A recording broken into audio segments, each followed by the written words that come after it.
कहते हैं ना, जिंदगी जब किसी को सब कुछ देती है तब इंसान उसका मोल नहीं समझता, लेकिन जब वही जिंदगी एक एक चीज छीन लेती है तब आंखें हमेशा भरी रहती है और दिल हमेशा खाली। लखनऊ रेलवे स्टेशन पर जैसे ही ट्रेन प्लेटफॉर्म पर रुकी, एक दुबला पतला युवक चाय की केतली और समोसे का थाल लेकर बोगी में चढ़ा। उसके चेहरे पर थकान, चाल में ठहराव और आंखों में एक अजीब सी वीरानी थी, लेकिन आवाज अब भी वही थी जो कभी अपने घर में सबसे ज्यादा हंसी उड़ाता था। चाय समोसा गरम, वो मुसाफिरों के बीच से गुजरता जा रहा था। हर बर्थ पर जाकर आवाज लगाता, कभी कोई समोसे लेता, पैसे देता, कभी कोई आंखें चुराकर मुंह मोड़ लेता। उसका नाम था विवेक। एक समय था जब उसके पास सब कुछ था, शहर में पक्का मकान, पिता का जमाया हुआ बिजनेस और उसके साथ एक पढ़ी लिखी, समझदार, संस्कारी पत्नी शीतल। लेकिन आज वो महज एक छोटा सा फेरी वाला बन चुका था, जो सुबह सुबह मां के हाथ से बनाए चाय समोसे लेकर ट्रेन की बोगियों में बेचता है ताकि शाम को मां के इलाज की दवाई ले सके। वो बोगी में धीरे धीरे आगे बढ़ता गया। हर चेहरा उसके लिए अजनबी था, सिवाय एक चेहरा छोड़कर, एक लड़की जिसकी आंखें एकदम वैसी ही थी जैसी कभी उसे देखा करती थी, प्यार से, भरोसे से। पर आज उन आंखों में कोई सवाल था। उसने दुपट्टे से अपना चेहरा ढक रखा था, लेकिन उसकी आंखें विवेक को देर से घूर रही थी। विवेक को अजीब लगा, पर वो आगे बढ़ गया। चाय और समोसे बचे हुए थे।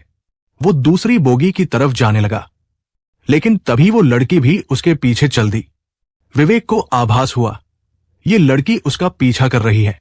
थोड़ी देर तक वो नजरअंदाज करता रहा, लेकिन जैसे ही दोनों बोगियों के बीच का खाली हिस्सा आया, वो वहीं रुक गया और पीछे मुड़कर उस लड़की की आंखों में झांकते हुए बोला, मैडम माफ कीजिए, लेकिन आप मेरा पीछा क्यों कर रही हैं? मैंने कुछ गलती की क्या? लड़की चुप रही। फिर उसने अपने कांपते हाथों से धीरे धीरे अपने चेहरे से दुपट्टा हटा दिया और अगले ही पल विवेक के हाथ से समोसे की टोकरी गिर गई। उसके सामने खड़ी थी शीतल, उसकी वही पत्नी जिसे उसे तलाक लिए 6 साल बीत चुके थे, जिसे कभी उसने अपनी आंखों से देखे बिना किसी और के शब्दों पर शक करके घर से निकाल दिया था, जिसे वो अब रोज याद करता था और रोज रोकर भूलने की कोशिश करता था। शीतल को सामने देखकर विवेक के चेहरे पर जैसे सारा खून उतर गया। उसके गले से आवाज नहीं निकली, सिर्फ आंखें भीगने लगी और अगले ही पल वो उसके पैरों में गिर पड़ा। माफ कर दो शीतल, प्लीज माफ कर दो। मुझे नहीं पता था कि मैं इतने बड़े अपराध में जी रहा हूं। मैंने तुम्हें छोड़कर अपनी पूरी दुनिया खो दी। शीतल चुपचाप खड़ी रही। उसके चेहरे पर न गुस्सा था, न ताज्जुब, बस एक सूनी मुस्कान थी, जैसे किसी इंसान ने सारी पीड़ा सहकर अब दुख के आगे हार मान ली हो। कुछ पल बीते, फिर शीतल धीरे से बोली, उठो विवेक, लोग देख रहे हैं और मैं अब किसी तमाशे की वजह नहीं बनना चाहती। विवेक ने जैसे ही कांपते हाथों से उसके पैरों से खुद को अलग किया, वो लड़खड़ाता हुआ उठ खड़ा हुआ, लेकिन उसकी आंखें अब भी झुकी थी और लहजा इतना टूटा हुआ कि हर शब्द जैसे अपनी ही शर्म से कांप रहा हो। शीतल ने एक लंबी सांस ली, उसे कुछ पल तक चुपचाप देखा और फिर वो सवाल जो उसके दिल में 6 साल से सुलग रहा था, धीरे से बाहर निकला। अब क्यों विवेक? आज इतने सालों बाद तुम मुझे देखकर ऐसे टूट क्यों गए? जब मैंने चिल्लाकर तुम्हें अपना सच समझाना चाहा, तुमने मेरी एक नहीं सुनी। जब मैं दरवाजे पर खड़ी रोती रही, तुमने एक बार मुड़कर नहीं देखा। और आज जब सब खत्म हो चुका है, तब क्यों? विवेक की आंखें अब डबडबाई नहीं थी, वो बह रही थी। उसने सिर उठाया और भर्राए गले से बोला, क्योंकि अब समझ आया है शीतल कि मैंने जिस इंसान पर शक किया वो नहीं टूटा, मैं खुद टूट गया। अब मेरे पास ना घर है, ना पिता, ना कारोबार, ना ही इज्जत, और अगर कोई चीज है तो बस पछतावा और मां की दवाइयों की लंबी लिस्ट। शीतल चुपचाप सुनती रही। शीतल, जब पापा की तबीयत बिगड़ी थी, उनके आखिरी दिनों में उन्होंने सिर्फ एक बात कही थी, जिसे तूने छोड़ा वही तेरा सब कुछ था और तूने उसी को गवा दिया। मैंने वही किया शीतल। मैंने तुम्हारा दिल नहीं, तुम्हारा आत्मसम्मान कुचला था। तुम पर उंगली उठाई थी जब तुमने हमेशा मेरा साथ दिया। और आज जब मैं हर दिन स्टेशन पर चाय बेचता हूं, हर मुसाफिर में तुम्हारा चेहरा तलाशता हूं, मुझे याद आता है तुम्हारा वो चेहरा जो मुझसे कभी सवाल नहीं करता था, बस भरोसा करता था। शीतल की आंखों में अब आंसू थे, पर वो रो नहीं रही थी, बस देख रही थी उस इंसान को जो अब शायद बदल चुका था। क्या तुम अभी मुझसे नाराज हो? विवेक ने धीमे से पूछा। शीतल ने जवाब देने में वक्त लिया, फिर बहुत शांत स्वर में बोली, नाराज नहीं विवेक, किसी अपने से नाराज नहीं होते, बस कभी कभी चुपचाप दूर हो जाते हैं। तुमने मुझे उस वक्त छोड़ दिया जब मुझे सबसे ज्यादा तुम्हारी जरूरत थी, पर तुम्हारे जाने के बाद मैं टूटी नहीं। मैंने खुद को फिर से खड़ा किया, पढ़ाई की, परीक्षा पास की, और आज मैं एक अफसर हूं। लेकिन तुम्हारे उस एक शक ने मेरे सारे सपनों को देर से सही मगर और मजबूती से जिंदा कर दिया। अब विवेक की नजरें जमीन में गड़ी थी। फिर भी तुमसे नफरत नहीं कर सकी, शीतल बोली, क्योंकि जिसने कभी सच्चा प्यार किया हो वो सिर्फ दुआ कर सकता है, बद्दुआ नहीं। शीतल कुछ पल रुकी, फिर पूछ बैठी, तुम्हारी मां कैसी है? विवेक ने आंसू पोंछे। पहले बहुत बीमार थी, अब थोड़ा ठीक है, लेकिन बहुत कमजोर हो गई है। मुझसे कहती है, बेटा जो खोया है क्या वो कभी लौटेगा? और मैं हर बार चुप हो जाता हूं। शीतल ने उसका चेहरा देखा। अब उसमें कोई झूठ नहीं था, बस सच्चे पछतावे की परछाई थी। मुझे तुम्हारी मां से बात करनी है, शीतल ने कहा। विवेक चौंका। क्या? हां, मैं उन्हें कॉल करूंगी और सिर्फ एक बार बात करूंगी, बेटी बनकर, बहू नहीं। विवेक ने कांपते हाथों से नंबर लिखा और शीतल के हाथ में थमा दिया। शीतल, विवेक की आवाज कांपी, अगर कभी तुम्हारे दिल में बस एक छोटा सा कोना भी बचा हो मेरे लिए, तो क्या मैं उसे दोबारा भरोसे से भर सकता हूं? शीतल कुछ देर चुप रही, फिर बस मुस्कुराकर बोली, अभी जवाब मत मांगो विवेक, अभी मुझे बस तुम्हारी मां से बात करनी है। उस रात स्टेशन से लौटकर विवेक चुपचाप घर आया। कमरे में वही पुरानी सी खटिया थी, एक किनारे मां लेटी हुई थी, आंखें बंद, लेकिन नींद कहीं दूर भटक गई थी। विवेक ने धीरे से उनके पास जाकर उनका हाथ थामा और धीमे से कहा, मां, आज किसी से मुलाकात हुई। किससे बेटा? मां की नींद खुली, लेकिन सवाल सुनकर चेहरा गंभीर हो गया। शीतल मिली थी मां, उसी ट्रेन में। मां पहले कुछ पल चुप रही, फिर गला भराया, कैसी है वो? खुश तो है ना? बहुत बदल गई है मां, अब वो हमारी बहू नहीं, एक अफसर बन चुकी है, एसडीएम है, लेकिन अब भी उतनी ही शांत है, उतनी ही सहनशील। मां की आंखें भीगने लगी।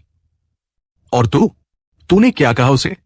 पैर पकड़ लिए मां, फूट फूट कर रो पड़ा और बस एक माफी मांग पाया।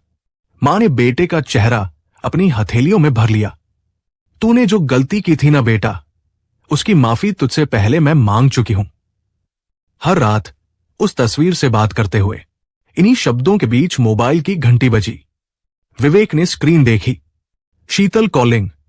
उसने कांपते हाथों से फोन उठाया। हेलो? उधर से शांत आवाज आई, मां जी से बात करनी है। विवेक ने मोबाइल मां को पकड़ा दिया।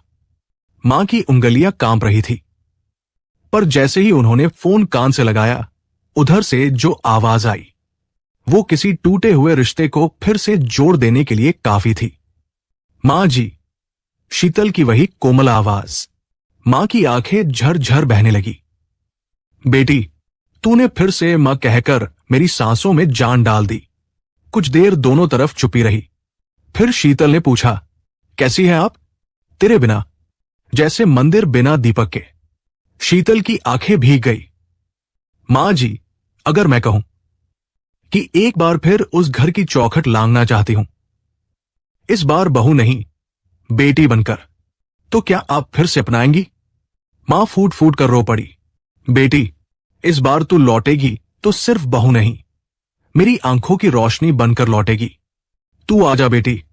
तेरे बिना तो लगता है जैसे घर सांस लेता है पर जीता नहीं। शीतल ने गहरी सांस ली। मां जी, मैं अभी आ नहीं सकती। पहले अपने पापा से बात करूंगी, क्योंकि उन्होंने ही मुझे इस दुनिया में सबसे पहले भरोसा करना सिखाया था। मां बोली, ठीक है बेटी, पर इस बार तेरे लौटने की आवाज से मैं फिर से जी उठूंगी। फोन कट गया, पर कमरे में मौन नहीं था। हर कोना जैसे कांप रहा था उस रिश्ते की आहट से, जो फिर से जिंदा होने जा रहा था। दूसरे दिन शीतल ने अपने पापा को फोन किया। पिताजी, हाँ बेटी, सब ठीक है ना? आपसे कुछ पूछना चाहती हूं। पूछ बेटी। अगर मैं फिर से विवेक से रिश्ता जोड़ना चाहूं तो क्या आप मुझे आशीर्वाद देंगे? उधर कुछ पल चुपी रही।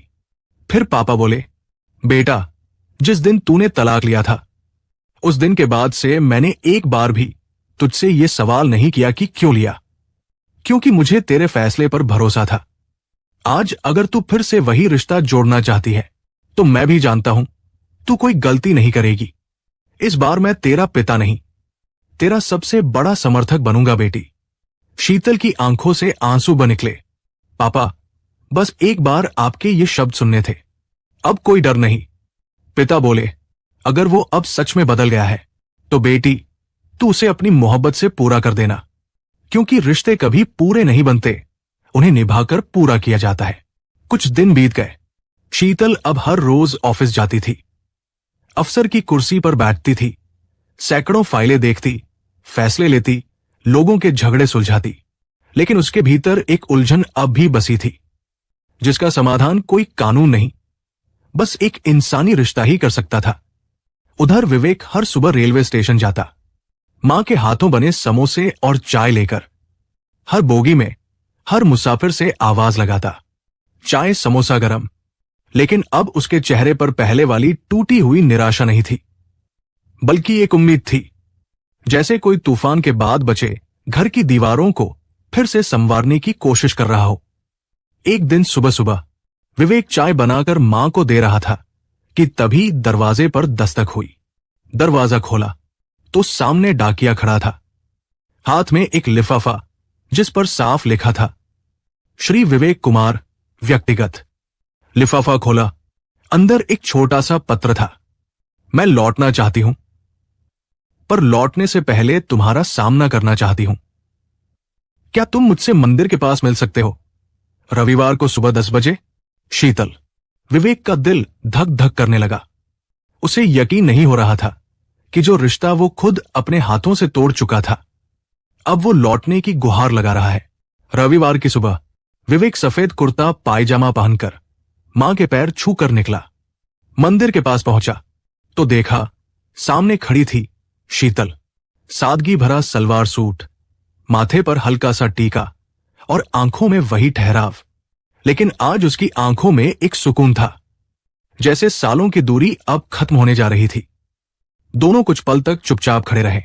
फिर विवेक बोला, तुमने बुलाया और मैं ना आता, ऐसा हो ही नहीं सकता था।